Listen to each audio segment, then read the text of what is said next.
手工来刻呢，然后把他的精神刻在里面。不管是手工雕还是用机器雕，能够让更多人看得到，它就不会消失。看到这个藤条这个东西，有点恐怖。现在我们做这种藤的行业的师傅，老的老，走的走，这么的粗，我就不要我孩子去学，真的很辛苦。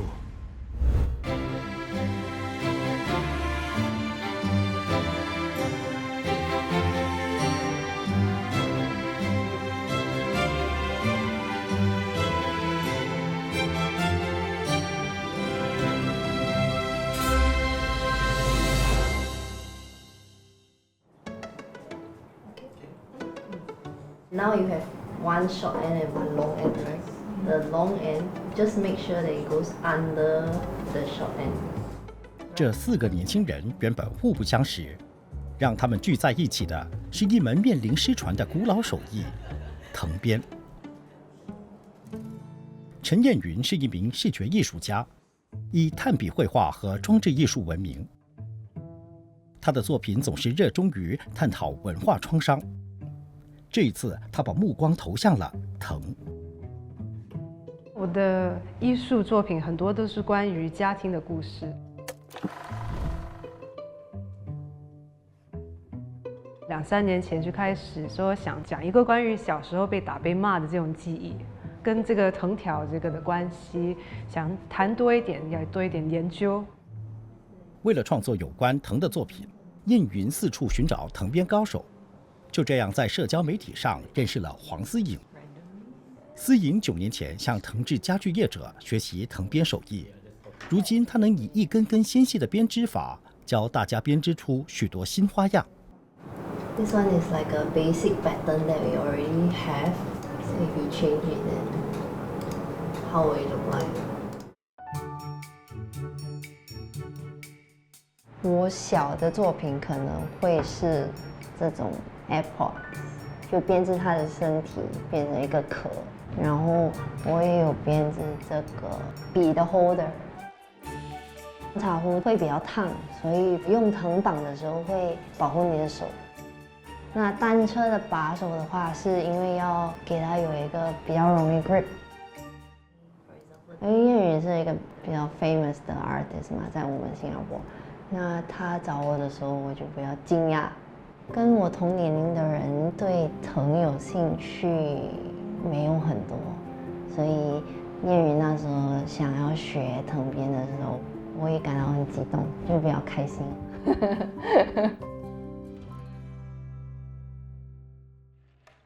再次接触到藤这种材质，让燕云回忆起童年对藤2种完全不同的身体记忆。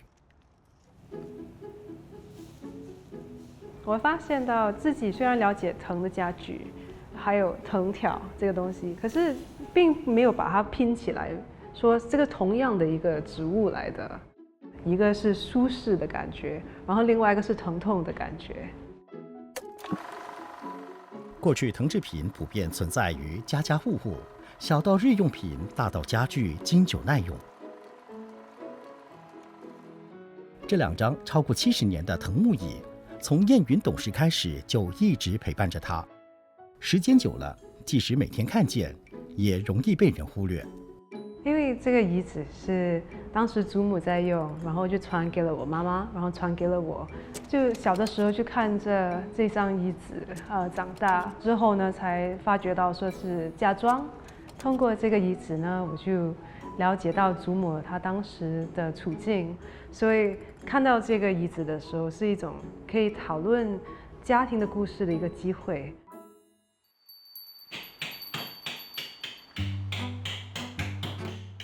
同样承载着记忆的，还有手雕黑金招牌。这栋位于如切的小洋房，是木刻家谢翰林和书法家杨昌泰的工作室，也是这对老搭档的家。一个写字，一个雕刻，他们合作了30多年。手雕黑金招牌最兴盛的时期是上世纪60、70年代。华人的店总要有一个金字招牌，如果你的招牌刻得好，会带动你的生意。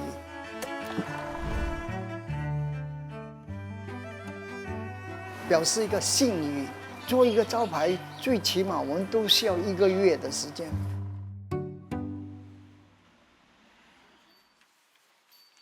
手雕黑金招牌工序繁琐，每一步都需要反复推敲、精细打磨。在雕刻前，杨昌泰会先把字写好。先呢，要确定了它要放在哪里，这个尺寸大小要怎么样，就照原大来写。照原大来写也要写几张啊，有时候写的不好。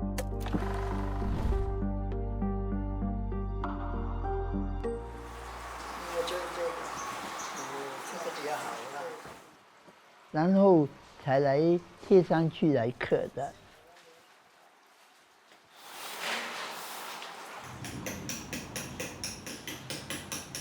需要把它的线条给刻出来。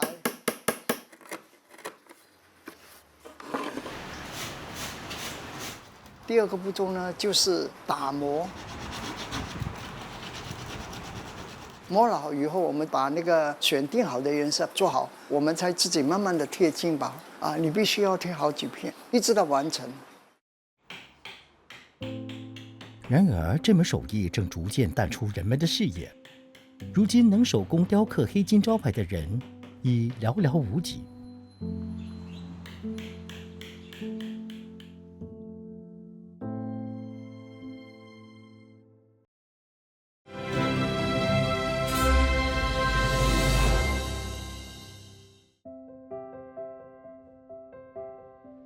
燕云的工作室收藏了不少藤制家具，多数是他捡回来的。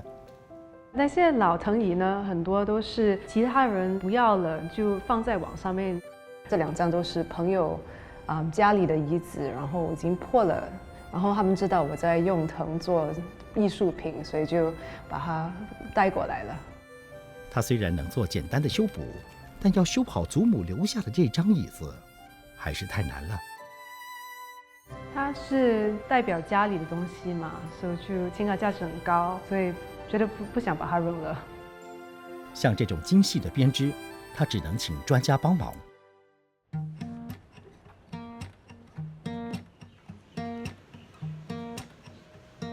曾美丽是本地少数懂得修补藤制品的店家，老店已营业78年，老板曾焕书是第2代传人。以为好像这边已经松了，因为久了。可以啊，对啊，整个做，这个能够做的话啦，会修理的，真的是现在是剩下我自己。现在本身来讲啊，都是修理的多，卖的比较少。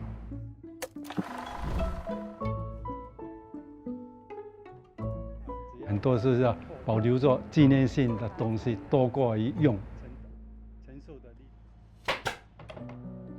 曾焕书14岁开始学习藤编，至今已有63年。他见证了藤制品从日用品变成怀旧物品。大概是723年的时候开始，一直到1990年，在本地还很多，每个都是做很好的生意。现在我们的成本是贵，所以每个人在经济方面来考虑，都是买那些木的东西。因为现在我们做这种行业的师傅，老的老，走的走，没有学徒。我这年纪也不小了嘛，我这种工作就是消磨时间，我做到不能够再做就收，总有一天会那个嘛停下来的嘛，你不要去想太多。这家在三巴旺的家具店卖的也是藤制品，但氛围截然不同。老板胡基全40多年前从学徒做起，切身体会到藤编是一门苦差事。你要熬，要出力，脚也要出，手也要出，而且还很长，哇，真的很辛苦，不可以。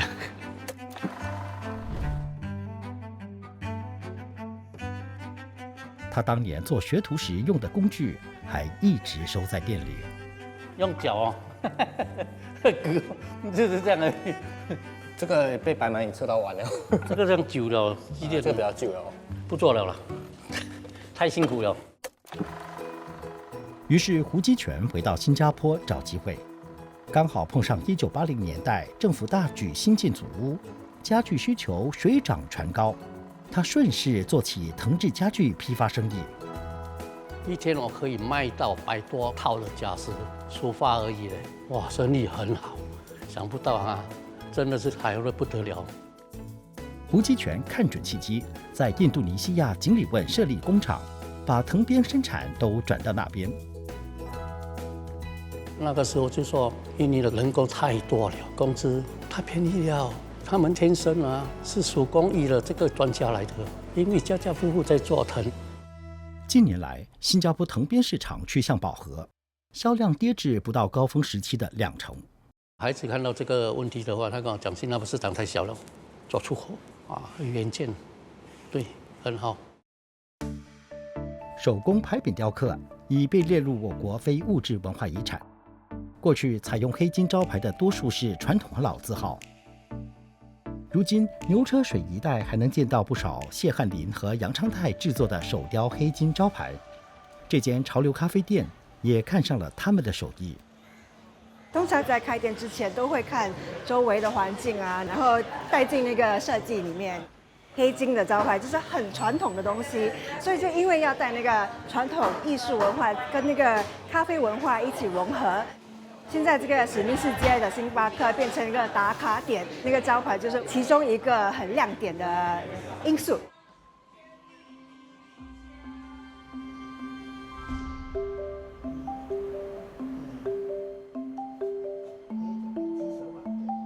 现在2位大师每年制作的黑金招牌只有1-2件。半退休的他们把更多心力投入每周的书法和木雕课堂。一刀这样敲，慢慢敲了，记得平的在里面，斜的在外面。如果你要马上快快的完成，那你当然就是很马虎的做嘛。如果慢慢观察，他们真的很有心学，那我全力以赴，1毛钱都不付。好多人想学，这个是艺术的东西，所以我们要把它发扬啊。我们用这张的你看这样的比较好看嘛。每一个人的书法都有他们自己的风格。如果我们用手工来刻呢，必须要把他的精神刻在里面，这是很困难的。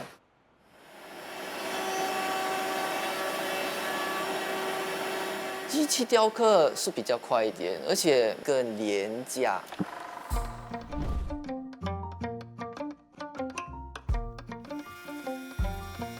43岁的曾凯峰原本是雕塑艺术家，得过青年艺术奖。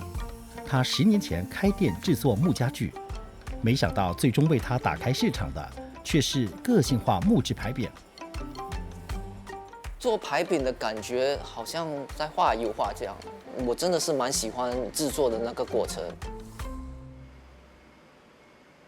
从纹样、印章到特殊图案设计，凯峰会按照客户的喜好为他们量身定制。而他最引以为傲的是这间榴莲店的招牌。我就想走比较新潮的路线，就设计了2个榴莲放在下面。虽然是榴莲店，我们想保留一些传统啦。那比较顶尖的猫山王呢，我们也称它为黑金嘛，所以刚刚好就是黑金榴莲，黑金榴莲，那个招牌也是黑跟金哦，就是有这样的意头啦。Hello brother，long time no see。老实讲，做了这个招牌过后，我觉得好像比较旺，带来一些比较旺气这样。要推广黑金的话，不可能就是一直照着旧的方式来做嘛，你一定要符合现在的要求。不管是手工雕还是用机器雕，只要黑金牌匾能够让更多人看得到，它就不会消失。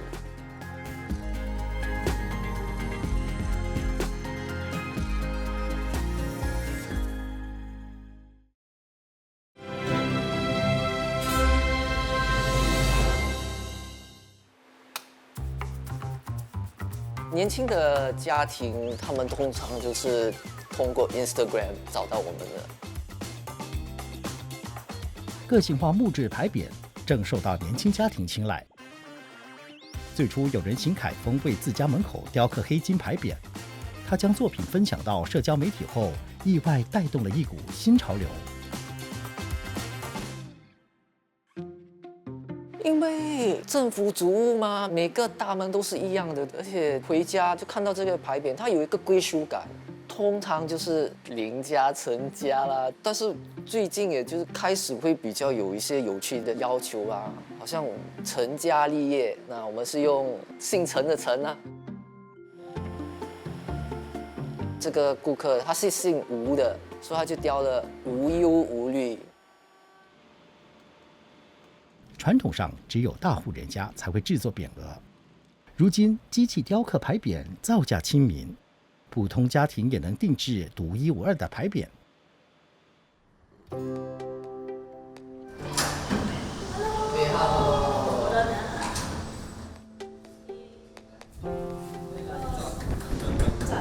我们的牌匾其实是有用传统的鲁班尺来量测那个尺寸，也选了吉日，希望这所有的安排可以让我们顺利、平安、喜乐。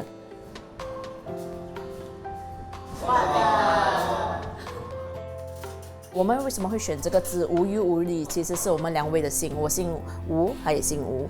我这个招牌是希望，我们每次进到这个家门，我看到这个字无忧无虑，我是希望我们每次要记住安心、放松。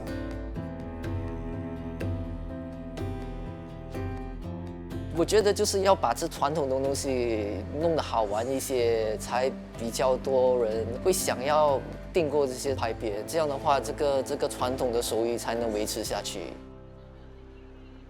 虽然手雕黑金招牌不再吃香，杨昌泰和谢汉林仍相信有人会欣赏，因此不轻言退休。每一样行业都一样，如果你只是兴趣的话，那还可以坚持下去。如果你是说要生活的话，很多人都放弃。手工的东西呢，它有味道，是不能代替。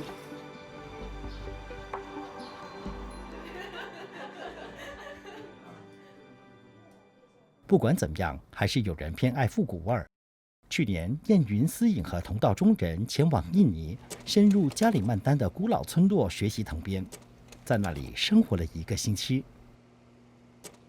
想去了解它的原产地，就跟他们生活，然后就进去那个森林里面找藤，然后就学会怎样把它摘下来，把它的那些钩啦处理掉，然后怎样清洗，怎样剪，然后怎样编。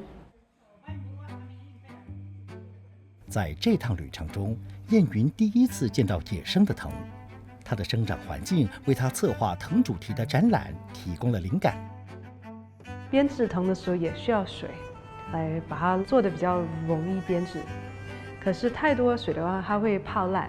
那跟养育还有成长之中这个体罚这个东西呢，蛮相似的。就这样，燕云和工作伙伴林伟静一起，把藤从原始森林带进了滨海艺术中心的地下步行道。I think I wanted a very immersive experience in which someone can forget a lot about the traumas or the memories that they have of caning. They can think about what of the past and then think about it from a different manner.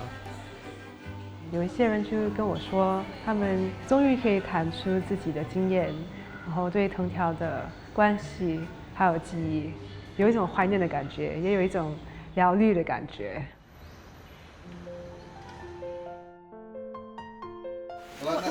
哎，你放弃了吧？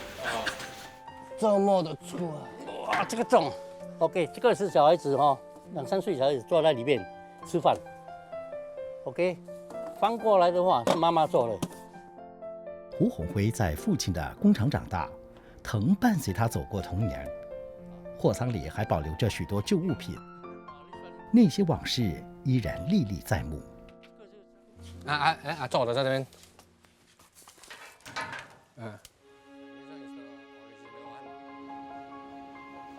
接手本地业务后，洪辉始终相信藤制品行业不会消失。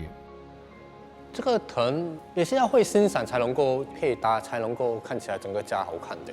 我觉得藤呢这个生意，它是永远不会死掉的，因为每个人的家里都一定会有家具，只是不同材料而已。